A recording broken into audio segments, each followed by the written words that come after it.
warahmatullahi wabarakatuh. Selamat pagi anak-anak, bagaimana kabarnya kalian di rumah? Saya harapkan kalian di rumah baik-baik saja.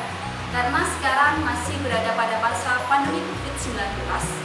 Tetap jaga kesehatan dan patuhi protokol kesehatan. Tak lupa saya ucapkan selamat datang dan selamat bergabung di UPT SMP Negeri 28 Gresik. Perkenalkan, saya Gita Fadila Fifa. Bisa kalian bagi Vika. Pada pagi ini saya akan menyampaikan materi PLSP dengan judul Pengetahuan dan Pencegahan COVID-19.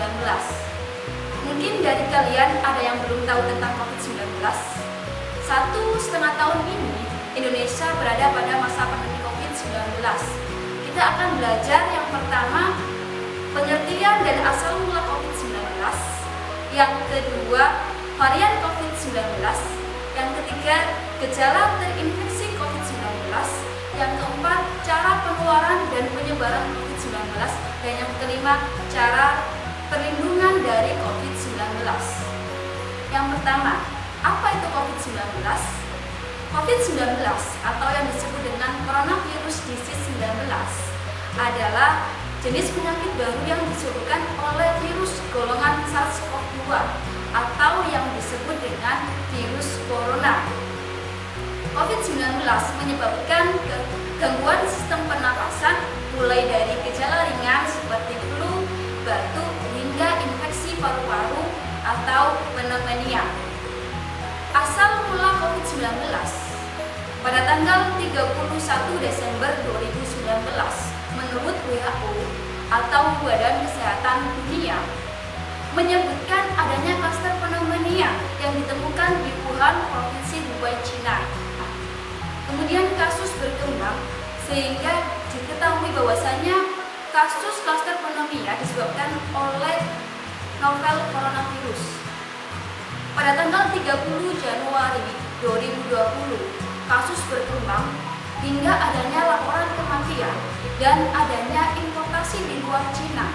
Kemudian WHO menetapkan novel coronavirus sebagai kedaruratan kesehatan masyarakat dunia.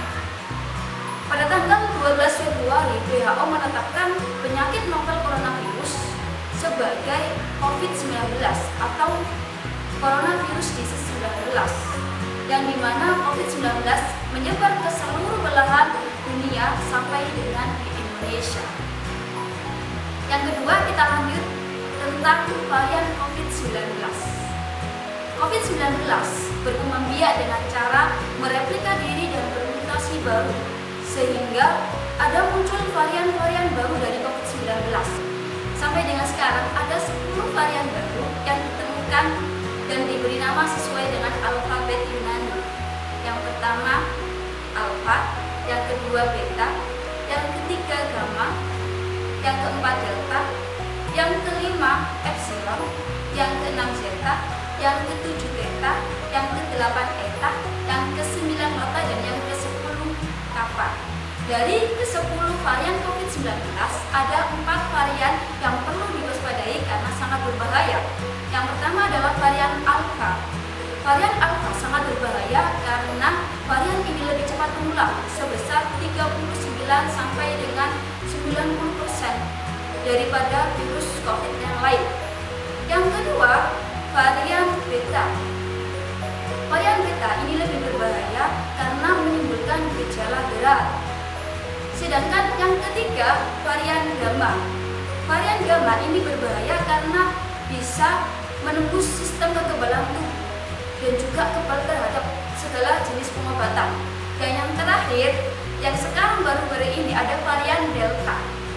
Varian delta ini sangat berbahaya dibanding virus alfa karena tingkat penularannya sangat tinggi, sebesar 30 sampai dengan 100% lebih cepat menular. Selain itu, varian delta juga sangat menimbulkan gejala COVID yang sangat berat. Kita lanjut ke kategori kelompok COVID-19. Jadi penderita atau orang terinfeksi COVID-19 dikategorikan ke dalam 5 kelompok. Yang pertama, PPT, pelaku perjalanan ke negara terjangkit, yaitu orang yang baru saja melakukan perjalanan dari negara yang terjangkit COVID-19. Yang kedua, OTG, orang tanpa gejala, yaitu orang yang tidak menunjukkan gejala tertular COVID-19, tetapi baru saja melakukan kontak dengan orang yang terinfeksi COVID-19. Yang ketiga, ODP, orang dalam pemantauan, yaitu orang yang memiliki gejala demam lebih dari 38 derajat Celcius, memiliki riwayat flu, batuk, atau baru saja dari daerah terjangkit COVID-19. Yang keempat, PDP, pasien dalam pengawasan, yaitu orang yang terinfeksi COVID-19 didukung dengan hasil laboratorium. Dan yang kelima adalah positif atau orang yang terkonfirmasi positif atau terinfeksi COVID-19 berdasarkan hasil PCR. Kita lihat yang ketiga, gejala COVID-19. Orang yang terinfeksi COVID-19, apa saja sih gejalanya? Yang pertama, demam di atas 38 derajat Celcius. Yang kedua, batuk. Yang ketiga, sesak nafas. Yang keempat, kelelahan. Yang kelima, tubuh terasa sakit. Yang keenam, sakit kepala. Yang ketujuh, kehilangan rasa ataupun bau. Yang kedelapan, sakit tenggorokan. Yang kesembilan, flu atau pilek. Yang ke-10, mual. Dan yang ke-11, diare. Kita lanjut, yang keempat adalah cara penularan dan penyebaran COVID-19. Cara penularan COVID-19 ada 3 cara. Yang pertama, melalui droplet atau tetesan cairan. Jadi ketika kita bersin atau batuk, tidak menutup hidung kita ataupun mulut kita, maka kita akan mengeluarkan cairan. Apabila ada orang di depan kita, maka cairan tersebut akan terhirup kepada orang yang ada di depan kita, dan orang tersebut akan terbawa virus yang kita miliki. Yang kedua, melalui kontak seperti menyentuh atau berjabat tangan. Dan yang ketiga, ketika kita menyentuh permukaan benda dan di mana benda tersebut di atasnya ada virus, kemudian kita menyentuh muka ataupun wajah dan di mana kita tidak cuci tangan terlebih dahulu. Sedangkan cara penyebaran COVID-19 sangat cepat sekali. Bisa diilustrasikan dengan gambar berikut. Misalnya, John terinfeksi COVID-19, tetapi John tidak menimbulkan gejala COVID-19 atau yang disebut dengan OTG, orang tanpa gejala, dan juga merasa sehat. Kemudian, John keluar rumah bertemu dengan 10 orang. Yang kemudian, John menularkan virus tersebut ke 10 orang. Dari 10 orang tersebut, mereka keluar rumah bertemu dengan 10 orang lagi. Maka kemudian menjadi 100 orang yang tertular COVID-19. Dari 100 orang yang tertular COVID-19 keluar rumah, menimbulkan banyak sekali orang yang tertular COVID-19. Sampai dengan 1.000, bahkan 10.000, bahkan jutaan orang terinfeksi COVID-19. Oleh karena itu, saya berpesan tetap di rumah dan jaga protokol kesehatan. Kemudian, seberapa bahayakah sih COVID-19? Berdasarkan data COVID-19 tertanggal 3 Juli 2021, ada sebanyak 2.284.084 terkonfirmasi kasus COVID-19. Dan sampai dengan sekarang ada 295.228 orang yang masih dirawat karena COVID-19. Sedangkan orang yang meninggal akibat dari COVID-19 ada sebanyak 60.582 orang. Kemudian, seberapa resiko kita apabila kita tidak memakai masker?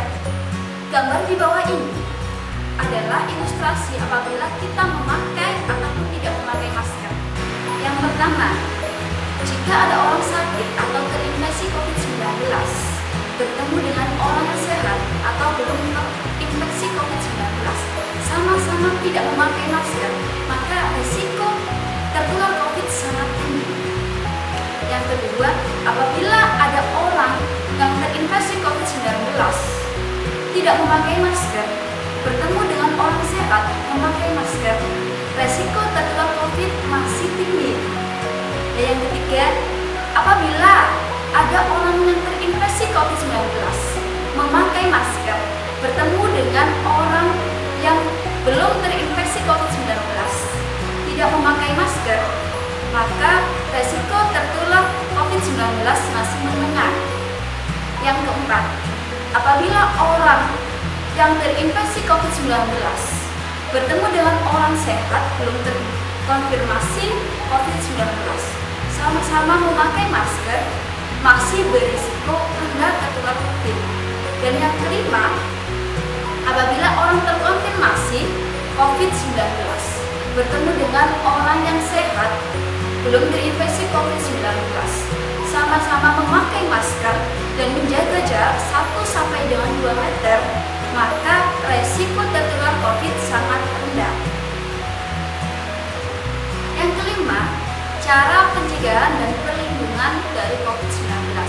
Karena COVID-19 sangat berbahaya, oleh karena itu, agar kita terlindung dan tercegah dari COVID-19, maka ada beberapa cara untuk melindungi diri dari COVID-19. Yang pertama, memakai masker dengan benar. Untuk sekarang, disarankan untuk memakai 2 masker. Yang kedua, mencuci tangan dengan sabun di air mengalir. Yang ketiga, menjaga jarak minimal 1 meter. Yang keempat, menghindari mobilitas atau bepergian. Ketika tidak penting, maka diharapkan kalian di rumah saja.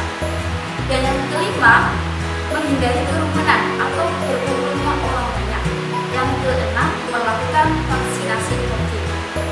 Selain keenam cara pencegahan dan perlindungan COVID-19, tak kalah penting yaitu meningkatkan daya tahan tubuh atau imun tubuh dengan cara yang pertama, mengkonsumsi makanan yang bergizi. Yang kedua, memakan makanan yang mengandung vitamin seperti jeruk mengandung vitamin C supaya daya tubuh kita meningkat. Yang ketiga, istirahat yang cukup. Untuk orang dewasa, istirahat yang cukup sekitar 7-8 jam sehari, sedangkan untuk remaja 9-10 jam. Yang keempat, berolahraga yang rutin. Usahakan berolahraga di rumah. Yang kelima, menjaga pola hidup bersih dan sehat. Menjaga pola hidup bersih dan sehat bisa dengan cara menerapkan 3M. Yang pertama, memakai masker. Yang kedua, mencuci tangan dengan sabun di air mengalir. Yang ketiga, menjaga jarak 1-2 meter. Kemudian, membersihkan lingkungan dan makanan serta tidak merokok. Sekian informasi materi pada hari ini tentang pencegahan dan pengetahuan COVID-19. Semoga bermanfaat. Saya harapkan kalian di rumah tetap jaga kesehatan dan patuhi protokol kesehatan. Saya akhiri. Wassalamualaikum.